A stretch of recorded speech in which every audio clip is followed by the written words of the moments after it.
Hello, Byron and Dana from Aeon, and we wanted to do a quick vid for you today about pace and a shortcut to pace, and finding the shortcuts and almost the cheat sheets to the things that we're trying to achieve in our life and the things that we want. To the important things. Yes, exactly. And I guess pace is the idea of that, I think we're all seeking that space of calm and of pace in our own ways. But there's a pretty good reason why 99% of us will quite honestly say we don't really achieve it. And I think we just want to kind of explore that a little bit further today and to see why that is the case. One of the things that I've discovered is to do with time, and it's to do with the concept of time.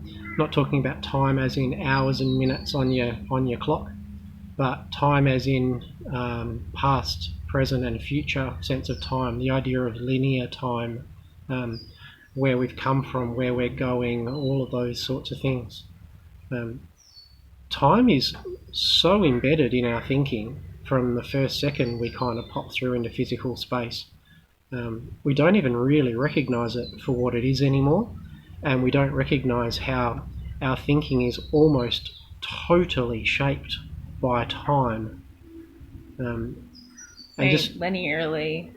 Yes, linear time. Mm-hmm. And therefore there is a past or a future orientation or a way of looking at everything that you do in your head. And I would challenge you to really think about any of the thoughts that you've had in the last hour or so, and to really examine them from the perspective of time, to see, were those thoughts anchored into something of the past, something that happened, or something I believed or did or was, something past oriented, or something future oriented, something that you are wanting to achieve, wanting to have, your goals, things that you perceive that are going to happen, potential threats, potential good stuff, all of that. If you really sort of think about that stuff, just about every thought we have has a time orientation to it. And if you think about that, well, the past is not here and the future is not here. None of those things are now. And so if you really kind of be honest about it, 99% of the crap that goes on in our heads is not only not real, it's just not relevant. It's not. It's not, exactly. It's not. It's just not. Because it's not, you're making it up. And the idea of truth versus interpretation is that interpretation requires you to think about it. It requires you to have a thought about it. Truth is its own reward. You can observe and experience something as truth, but it requires no input whatsoever on your behalf. Normally, any input whatsoever, regardless of how you feel about it, is only going to mess things up, because you are obscuring truth. And we could interchange the word truth for peace in the same way. Time and a time orientation to the way that we think and perceive is one of the biggest challenges that we have in not attaining peace or not sensing peace. Kind of like a rubber band, like how when it's stretched out, there's tension, and if it's relaxed, then if we called that the peaceful state without attachment, without tension. But if time is like all stretched out, and then you're thinking about past stuff or future stuff, then it takes you away from your present little piece, the piece of rubber band, and so it's all stretched out, and so you can't really experience that without being present in this space, like in the space that, what do you call it now? The am? Yes, the am space. The I am?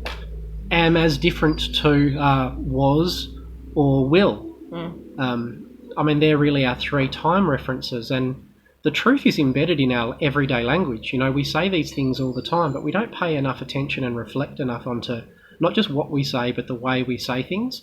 The answers are really right in front of our face, and that's not a novel idea. But in terms of thinking or even verbalising things that we perceive in life, to use the was or will orientation is a completely constructed one. And you might go, well, yes, but that happened and it's true and so forth and so on. But they're really just your justifications for buying into that perception and that your perception is right.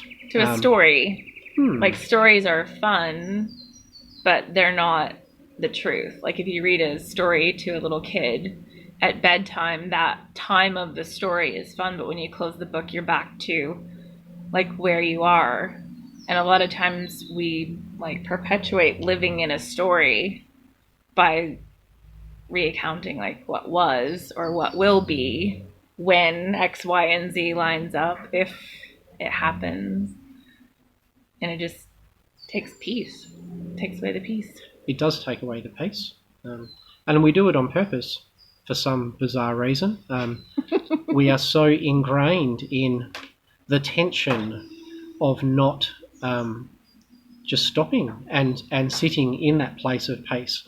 We're so readily addicted to the tensions or the pressure of the have-tos, which are entirely our own creation, or the consequences and repercussions of the past. You know, something happened in my past, and so now it is affecting me now. Well, I mean, there's a few ways to look at that, you know, like within the space of linear time, as if time is real and things have happened that have led to this point that will lead to future points in that continuum kind of concept. Well, then, yes, that would make a bit of sense. But right here and now, I mean, again, just listen to your language, you know, we are here and now. And so anything that you're referring to is still just you saying, but I want to keep revalidating it. I'm making it now. Because if you really think about it, it's not now. That thing that happened to you 10 years ago, 30 years ago, that is not in this now moment. Or in another life. Like, people talk about being dimensional, and so, like, multi-lives and past lives, and so that thing from that life needs to be cleared now. But when you engage in those things, then you give yourself a process or a story that was to live out. And then there's another one, and then there's another one. Like, it's Pandora's box of it never ends. Stories and processes. And so then when do you actually find peace in the space when the storybook closes between the stories? If it does, you know? Because that makes peace a goal. It makes peace a reward, that when I do this, I will have peace.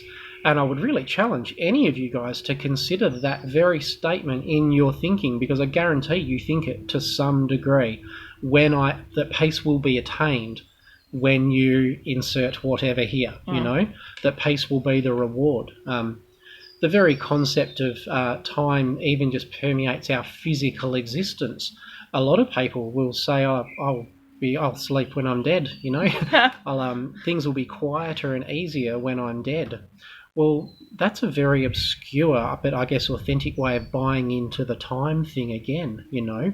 It's still just putting peace outside of yourself as something that you either had or will have pending whatever. Right. If you really examine it truthfully, it's a very strange way to experience things. And all that it does is create a barrier between you and that experience. It delays the experience, or it puts conditions on the experience of you having it. You say, well, I can have it if I do this, or I can re-have it again if this happens. You know, it's so conditional, and that those conditions can never be resolved. Like, you can't resolve them. You don't resolve them. Like, people that have lifelong goals, you know, if I can achieve this by the time I'm 50 or 60, that will mean peace for me. I can die a happy person. Well, have you ever met one of those people? How about be happy in the meantime? Yes. Yes. And so where is the now? Where is the now in all of this? And so consider this just for a moment, that in this now moment, if the idea is to have peace, or should I say in a now statement, to be peace, to be peaceful, not to have peace, because that is a future reference. See, it's a future thing, go to have peace. We're not talking about having peace, we're talking about being peaceful right now. So the being word is an am word. To be means to be what and where you are. It means that I am. I am peaceful. I am peaceful is not the same statement as I will have peace. It is completely different. That puts peace outside of yourself and as something separate to you that must be attained, achieved, or with conditions on you having. But check this out. If you just take 30 seconds right now, you've got nothing else to do, 30 seconds, just stop. And if I said to you, just stop and take a nice solid breath, just release and relax, and just for 5 seconds, I want you to feel peace. Feel peace now. And there is a part within you that is peace. You have peace within you. It is a part of yourself. And I guarantee you that if you just give it a few seconds of your undivided attention, without all your resistance and bullshit and conditions and so forth, if you just trust me for a second, feel peace. Now. Like, just feel it. Even if it's low level, it doesn't matter. Like, you can do it.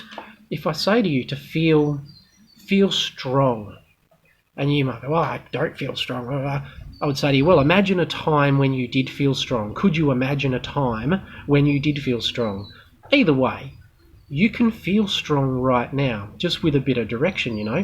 There's nothing magic going on here. This is just guiding you to do something that you can do right now. And that you're not doing anything magic either. You're not calling this peace in from somewhere else to have it right now. The reason that it's easy is that you do have it right now. It is a part of who you are and what you are. It is an aspect of yourself. And so if you can quite readily access it just because someone directed you to do so, then why don't you do it? Like, why aren't you peaceful now if you can feel peace now? Simply by direction. So just to kind of break it down, like, if time is linear, so you imagine a line, and every single point or dot that all connect together to make up that solid line are one line, but they're also completely individual dots and points. So which actual point belongs to the line? And the answer is all of them. So every experience that you've ever had, the feelings that you've felt, whatever, they all are a part of your timeline. So we think that we have to live in that space and be stretched by the direction of the thoughts. But I guess what we're saying and like asking you to recognize is in that multi-dimensional space, in the space of God where there's peace that surpasses understanding, where you don't have to be stretched. The concept of time can be used as a tool where you can actually go back, no matter what you're feeling right now, no matter what point you're on, you can remember or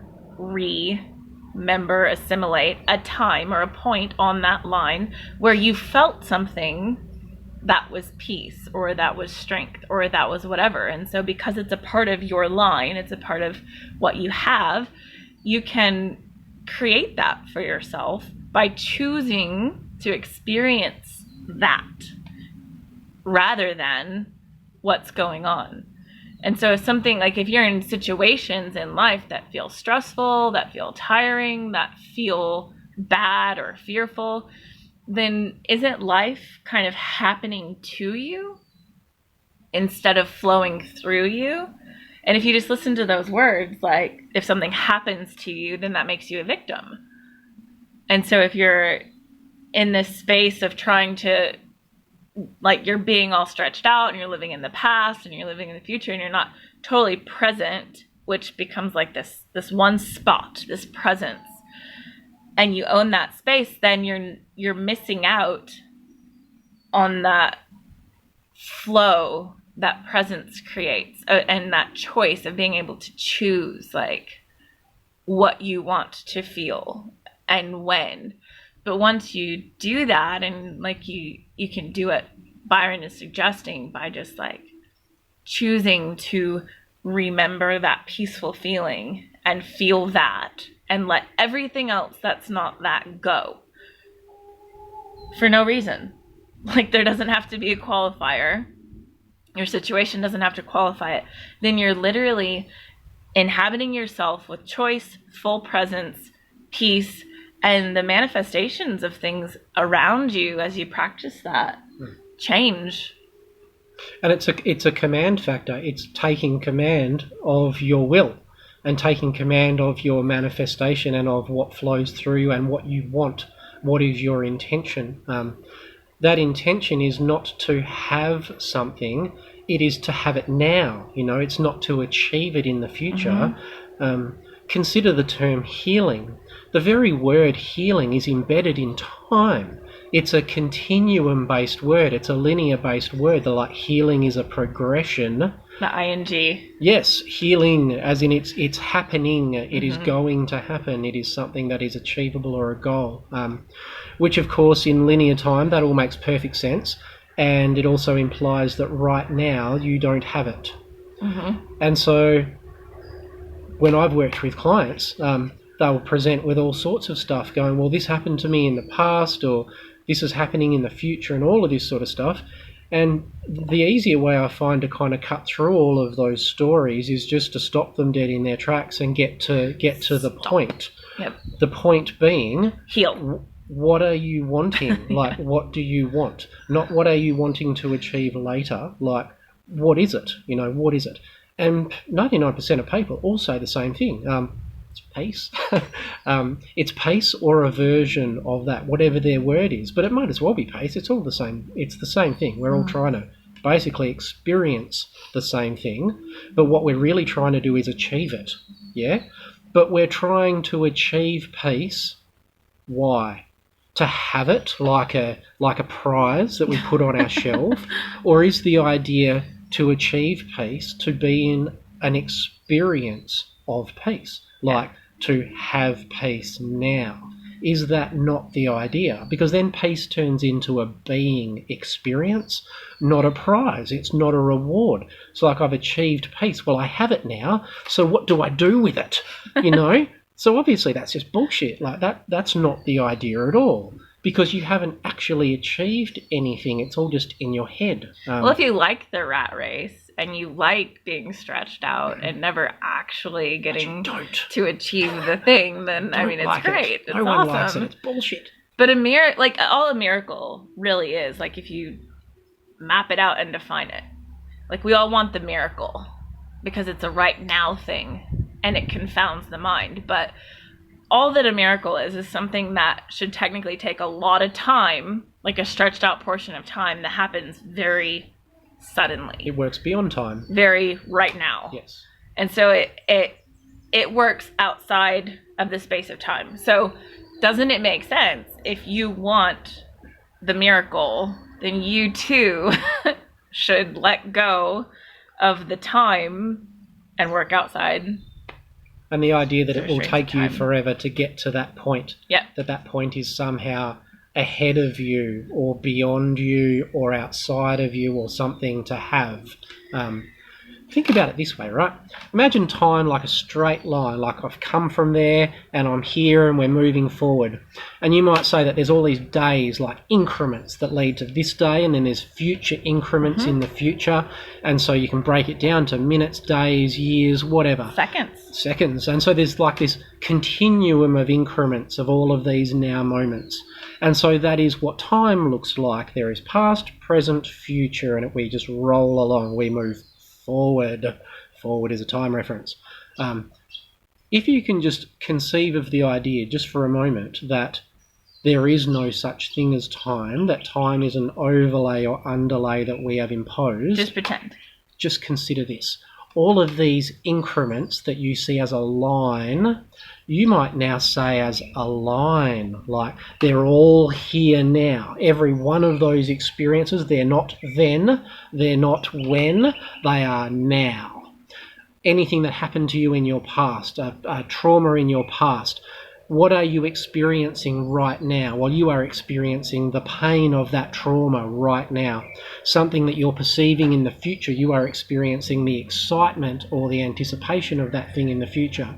If you remove the past and the future concept from that just for a moment, what you are doing is experiencing that experience right now. But you're framing it in a time reference, so it makes it outside of your control. It's something that has happened, so I can't access it. It's in the future, so I can't do anything about it. But the truth is, you are having a now experience about it. You are not experiencing something from back then or whenever it's going to happen. It is a current experience, which is why processes like inner child healing and deep regression healing, even past life healing, all of that sort of business, it's to get you into the re-experiencing of what you perceive as something that has happened to you in the past. It takes you back into that point to re-exist it, to re-experience it, because it is then a now experience. It brings your awareness back into the now moment and enables you to drop time a little bit. But it just cuts through the illusion of time. It does nothing more than that but to bring you into the present moment, the moment of it. It doesn't matter what happened in the past or future. It is your experience right now. That is just a frame for you to experience that, but it keeps it separate from you, where you can't access it, where you have no control over it.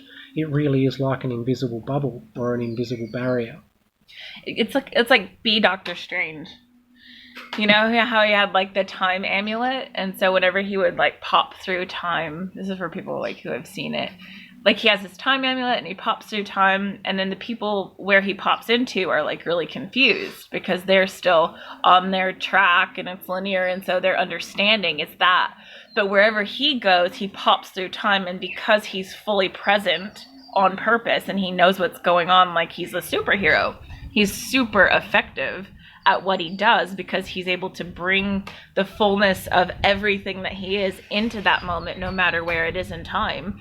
And that's kind of the opposite of, you know, people are having a hard time in this life, so they're like, oh, well, it's a past life, and then you have multiple sessions of past life regression stuff. You're just connecting cans of worms, like wormholes into other times. And so then instead of just being a victim of this one life, now you're a victim of all the other lives too, and it doesn't do anything because you're forgetting to take your presence and your sovereignty and your peace and to be aware that you are allowed to experience whatever you want to experience. And if you do decide to go into those timelines and time frames and you go with presence, then there'll never be more than one session of anything, because There'll you never go be more than one moment. You go with exactly, it just starts to collapse. And timelessness, like as you're coming off of that track, if you can kind of say that it weans off, timelessness, that word doesn't even mean without time. It means less time.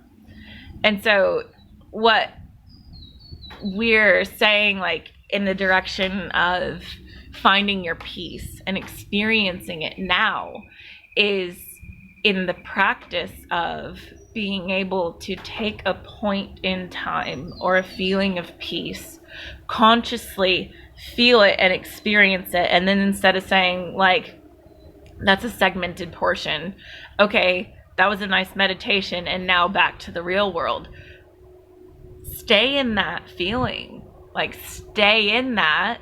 And it takes practice. Yeah, you're just not used to it. We've been doing time since day dot we got here. Yeah, it takes practice to experience things a different way. So then I can choose in that moment, like I'm all out of sorts. I'm like, okay, I remember, just for now, is it okay just for now, knowing that I'm completely safe and nothing's gonna go haywire, like I'm totally cool, just for now, can I feel peace? And the answer is yes. And so then I'm kind of feeling what it feels like, the equilibrium of feeling that peace, and God, it feels good, and just breathe into the peace and let the peace like really fill your whole body. And then I engaged with Byron, and if he said something not nice to me or whatever and it started to throw me, I just make a conscious decision, instead of being a victim of the thing that's coming at me, to stay in that peace and let the other pass through, not hold on to it, not try to control it, just to stay with the peace. And as you make that conscious decision, you're literally opening up your field to experience God more.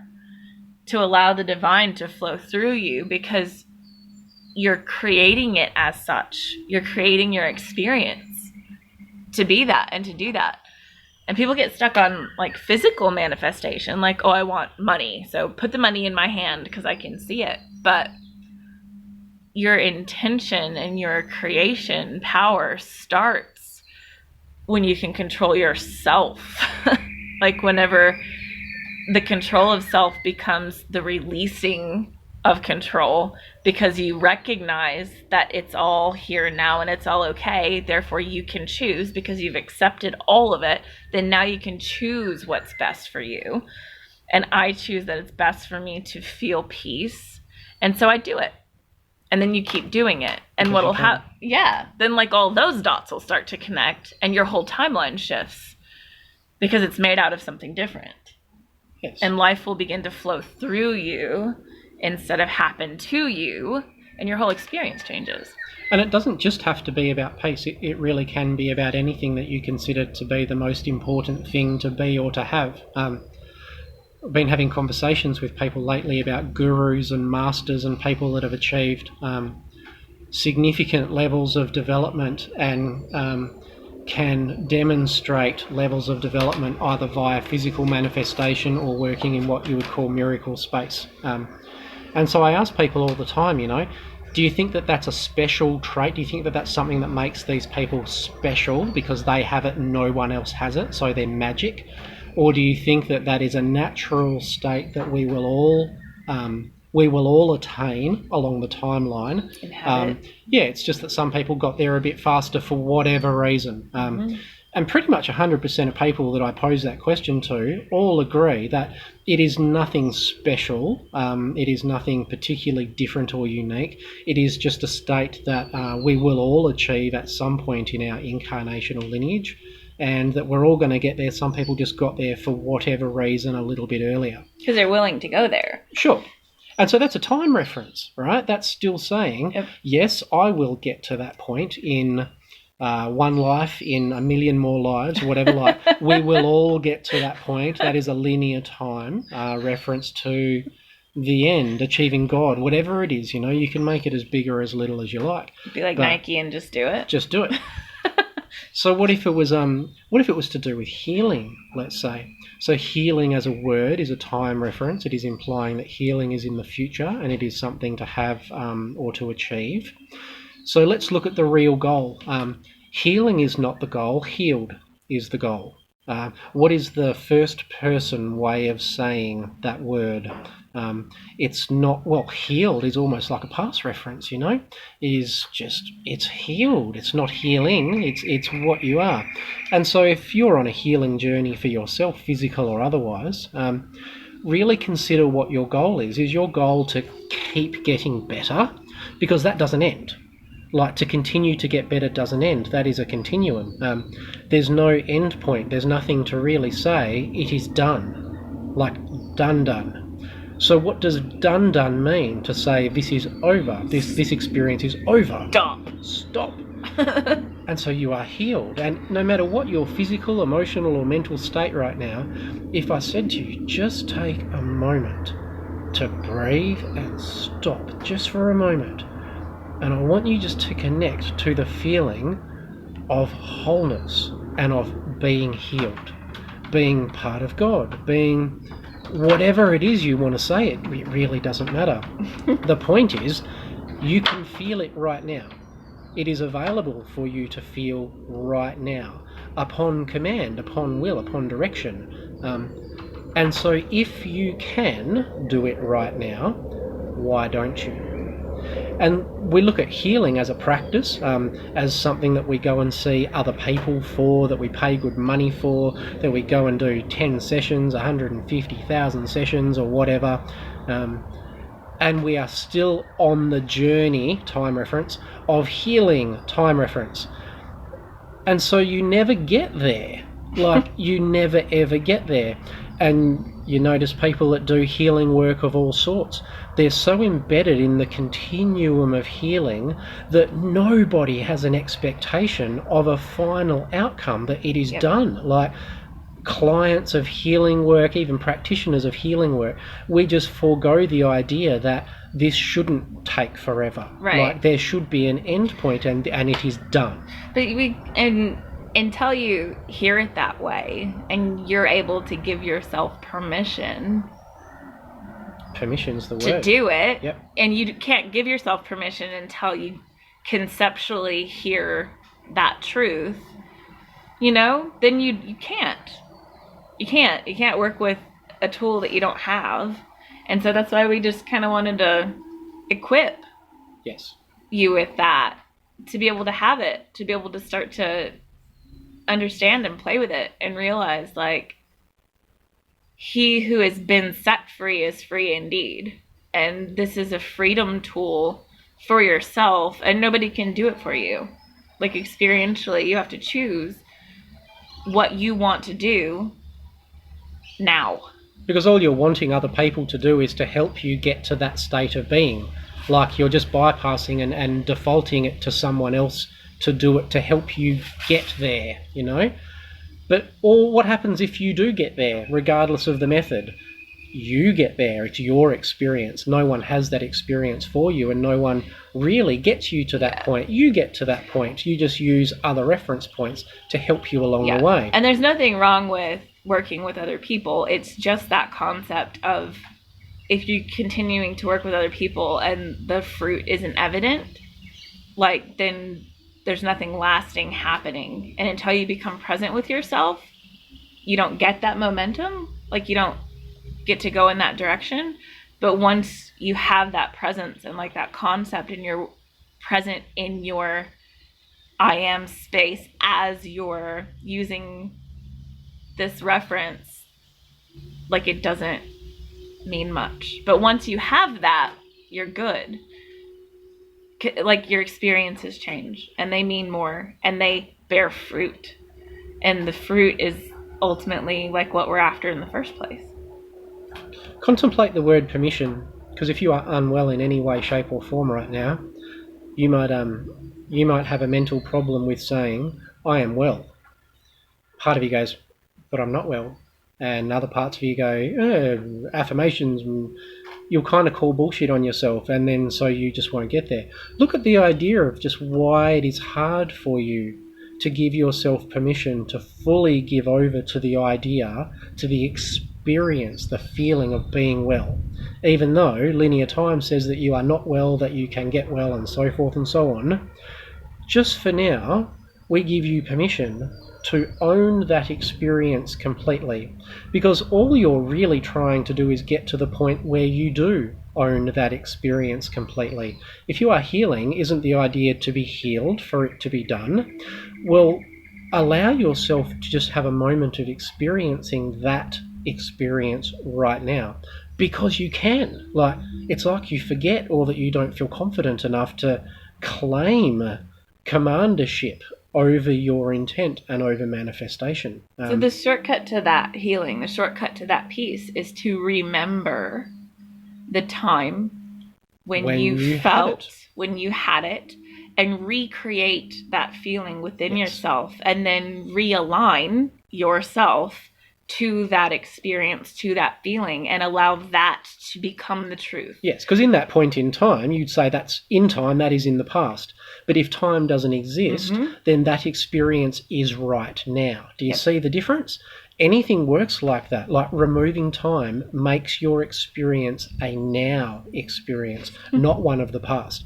The past means you can't access stuff. It is an invisible illusionary barrier, just like the future. It is only an illusion, though, and if you drop it, then you will realise that all is now. All is an am experience, not a was or will experience. Just try it. Just try it with anything. Give yourself a minute just to give yourself permission to experience anything that you would consider your goals, whatever they happen to be. Allow yourself to have them now and to be those things right now, because that is your goal, to be in that place where you are, and not those just things right now. think them, and not just like contemplate them, like feel them, be it, be live them, it, live all them. of it. Because when you are well, that is what you will do. You won't think about being sick. You will be getting on with your life. You will be doing everything without a reference for being sick. You can do that right now because you know how to do it.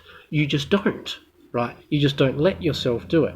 But that is the ultimate goal, and that is why people and places and all sorts of external things can be stimulus for you, but the experience of all of it is your own.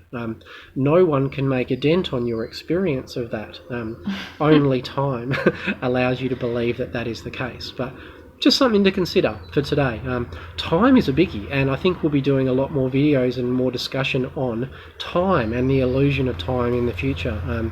It is a major component of healing, and why healing doesn't work for so many people, including practitioners, and we just keep on banging on in the same way without really holding our lack of results to accountability. Yeah. I'll tell you what, like, even whenever I started practicing this for myself, I would have clients that I would see regularly, and we'd get some stuff done, and we'd release feelings, and that was all cool beans. But now I'm finding, like, I work with someone once, and being present in my own space, like, I'm not doing anything. I'm just present, and the energetic even of the space that I'm inhabiting it's like a transfer by proximity, and people are having such breakthroughs that it's only like one session and they're done. Like, major anxiety stuff is just, I don't want to say being healed, because it's like process. It's just gone. It is done. And the part of them that is not having that experience just comes back to the fore. And the cool part about that for me is I used to like follow intuition and get so stressed out, and like after a session I would feel exhausted, and now it's like, okay, that was cool. Like, what's next? You know, because it's fruit and it's effortless and it's good. So we just wanted to like help kind of open up that vein for other people who would like to begin to feel that and explore that, as far as experiencing peace that surpasses understanding, because we're becoming we're aligning, re-becoming, I guess. Became. Yeah. All those things. Now words. Verbs. Now words. Now words. Cool. Tell us your thoughts on time. Tell us if this all sounds like rubbish to you and you have no idea what we're talking about, or if you've had your own revelations around time to do with healing and achieving of peace, or connecting with God, or whatever is your bag. Tell us a bit of your experience with that, because we would like to have a bit more dialogue around time and around experiencing true experiences in this moment rather than just in our heads. Yep. So, anything to add, or any questions, or great. Whatever, we'd like to hear from you. Thanks, dudes. Cool. Ciao. In time. Bye.